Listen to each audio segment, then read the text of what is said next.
Hello everyone, नमस्कार। हमारे YouTube channel में आपका हार्दिक स्वागत है। दोस्तों, फागुन माह की पूर्णिमा के दिन होली का दहन किया जाता है। होली का त्यौहार देश भर में बहुत ही धूमधाम से मनाया जाता है और इस साल होली 17 मार्च के दिन मनाई जाएगी। इस दिन होलिका दहन से पहले होली पूजन करने का विधान है। इस दौरान होलिका की अग्नि में घर की सभी समस्याओं को दहन करने की प्रार्थना की जाती है।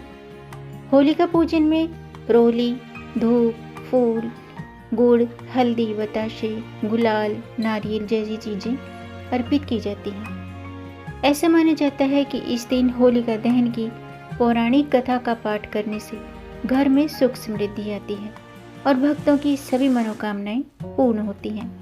आज की वीडियो में मैं आपको होलिका दहन की कथा और साथ में जानेंगे कि होली के दिन, होलिका दहन के दिन अपनी राशि के अनुसार अग्नि में आहुति दें और इस दिन होलिका दहन पर कौन से उपाय करने चाहिए।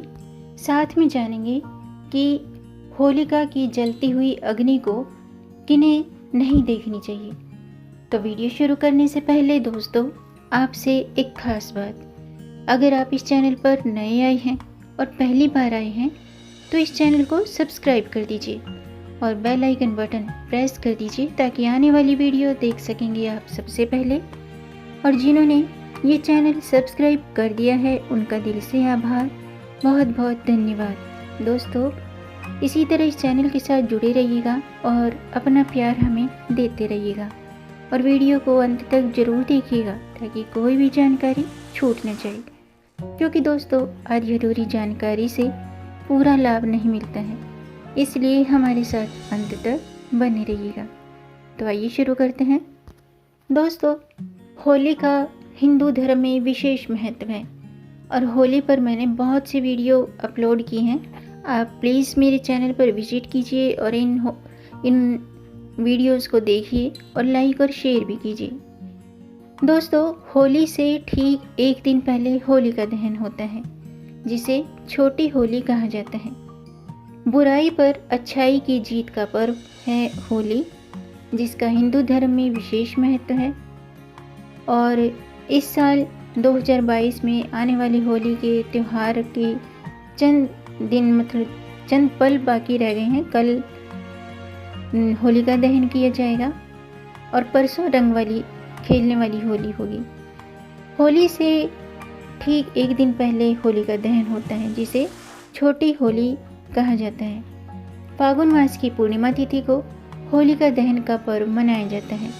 वहीं इसके अगले दिन रंग वाली होली यानी कि धुलेंडी मनाई जाती है। आइए अब जानते हैं होलिका दहन की पूजा का शुभ मुहूर्त क्या है। दोस्तों, होलिका दहन 17 मार्च को है और होलिका दहन का जो मुहूर्त है वो 9:06 से रात्रि के 10:16 तक है। होलिका दहन पूजन का कुल समय होगा 1 घंटे 10 मिनट। भद्रा पूंछ का जो समय है वो 9:06 से 10:16 तक है। भद्रा मुख 10:16 से रात्रि के 12:13 को रहेगा। आइए अब जानते हैं कि जलती हुई होलिका किन्हें नहीं देखनी चाहिए। दोस्तों, हिंदू मान्यताओं के अनुसार होलिका की जलती हुई अग्नि नवविवाहित स्त्रियों को नहीं देखनी चाहिए। इसके कारण ये है कि होलिका की अग्नि के संबंध में माना जाता है कि आप इस दौरान पुराने साल के शरीर को जला रही हैं। होलिका की अग्नि को जलते हुए शरीर का प्रतीक माना जाता है। इस कारण उन महिलाओं को जिनकी अभी कुछ समय पहले शादी हुई है, यानी कि नवविवाहित कन्याओं और स्त्रियों को होलिका की जलती हुई अग्नि को देखने से बचना चाहिए। आइए अब जानते हैं कि होलिका में कौन सी चीज़ें डालने से कौन से फायदे होते हैं। दोस्तों, धन संबंधी समस्याओं को दूर करने के लिए इस दिन होलिका दहन के दौरान आपको चंदन की लकड़ी अग्नि में डालनी चाहिए और चंदन की इस लकड़ी को दोनों हाथों से होलिका की अग्नि में डालकर उसे प्रणाम करें। माना जाता है कि ऐसा करने से धन संबंधी मुश्किलें दूर होती हैं। इसके अलावा अगर विवाह में देरी हो रही है या कोई बाधा आ रही है तो इस दिन बाजार से हवन सामग्री लाकर उसे घी में मिलाने के बाद अपने दोनों हाथों से होलिका की अग्नि में डाल दें। ऐसा माना जाता है कि ऐसा करने से, इस उपाय को करने से विवाह में आने वाली दिक्कतें दूर हो जाती हैं। और यदि नौकरी नहीं मिल रही है या आपका बिजनेस नहीं चल रहा है, कारोबार में दिक्कतें आ रही हैं, तो इसके लिए आप एक मुट्ठी पीली सरसों लेकर अपने सिर पर से 5 बारी घुमा लें और होलिका की अग्नि में डालें। ऐसा माना जाता है कि ये काफ़ी शुभ साबित होता है। इसके अलावा दोस्तों, इस दिन किए जाने वाले उपायों से व्यक्ति को अच्छा स्वास्थ्य भी प्राप्त हो सकता है। इस दिन दाहिने हाथ में काले तिल लेकर के, काले तिल के दाने 1 मुट्ठी ले लीजिए। उसके बाद अपने सिर पर से 3 बारी घुमाकर होलिका की अग्नि में डालने से अच्छे स्वास्थ्य की प्राप्ति होती है। जो लोग समय समय पर बीमार रहते हैं या लंबे समय से बीमार रहते हैं तो उन्हें इस दिन हरी इलायची, 11 हरी इलायची और कपूर को होलिका की अग्नि में डालना चाहिए। काफ़ी शुभ होने के साथ साथ ये बीमारी से मुक्ति भी दिलाती है। अब मैं होलिका दहन की कथा शुरू करती हूँ। आप भी ध्यान से सुनिएगा क्योंकि होलिका दहन के समय इस कथा का बहुत ही महत्व माना जाता है।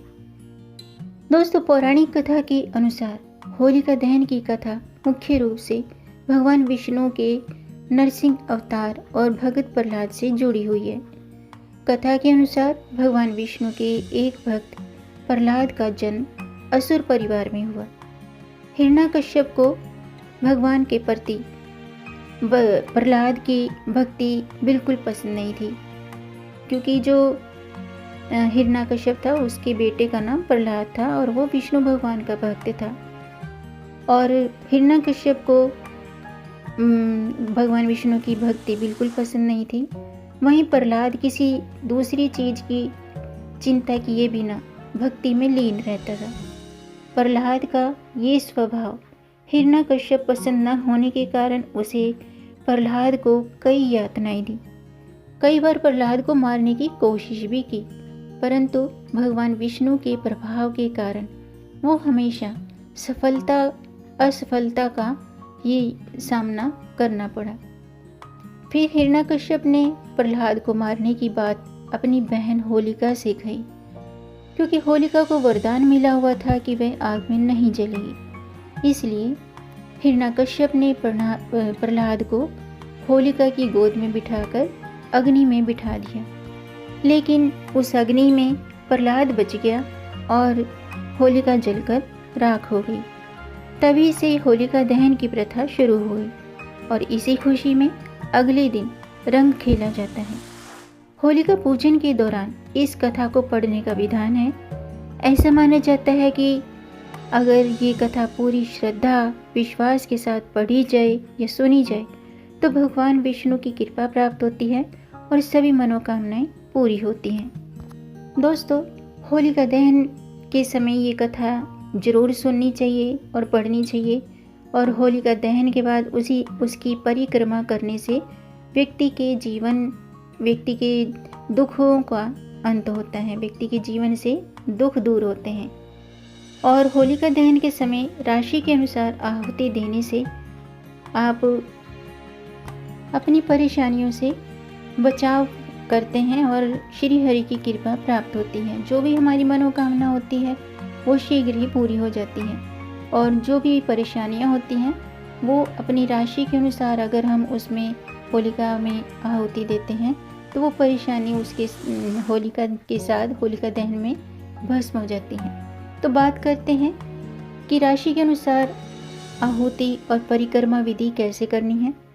सबसे पहले मेष राशि की बात करते हैं।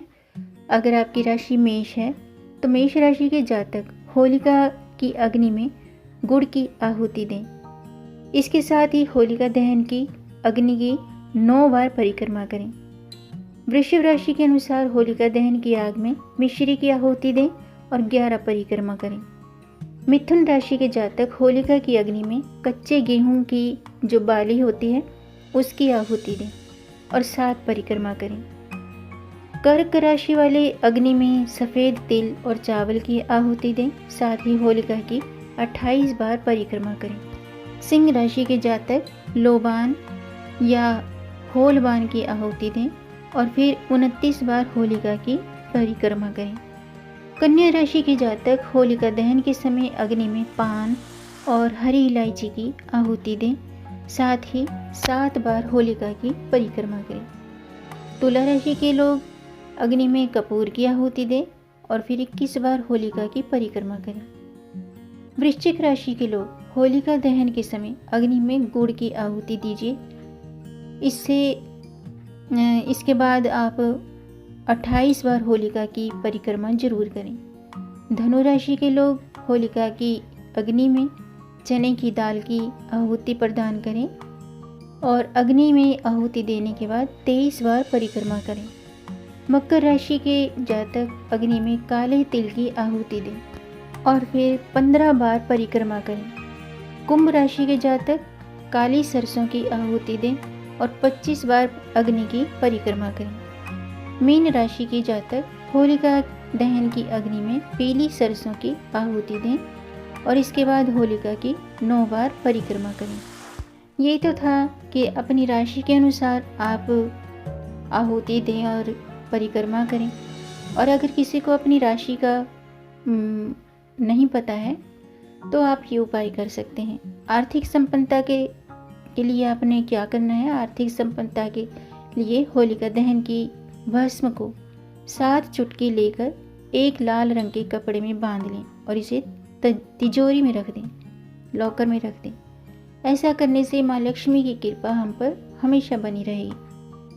अच्छे स्वास्थ्य के लिए आपने क्या करना है? होलिका दहन की राख का तिलक लगाएं और जो बीमार व्यक्ति है उसकी छाती और जीभ पर भी इस भस्म को रखने से लाभ होगा।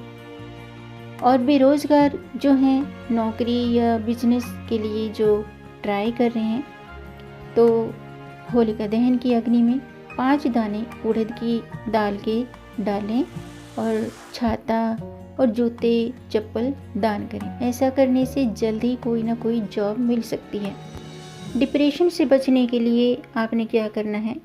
अगर आप डिप्रेशन से जूझ रहे हैं या फिर आपके घर परिवार में कोई डिप्रेशन में रहता है तो एक सूखा नारियल लीजिएगा। एक सूखा नारियल लेकर के लौंग, काले तिल और पीली सरसों, ये चीज़ें मरीज के सिर पर से घुमाकर अग्नि में डालें।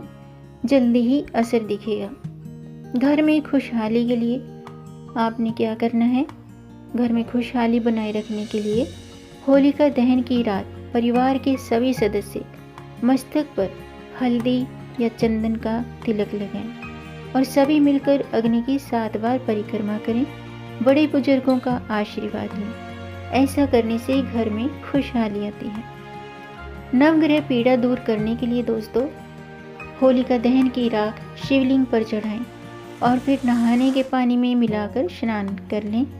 ऐसा करने से नवग्रहों की पीड़ा समाप्त होती है।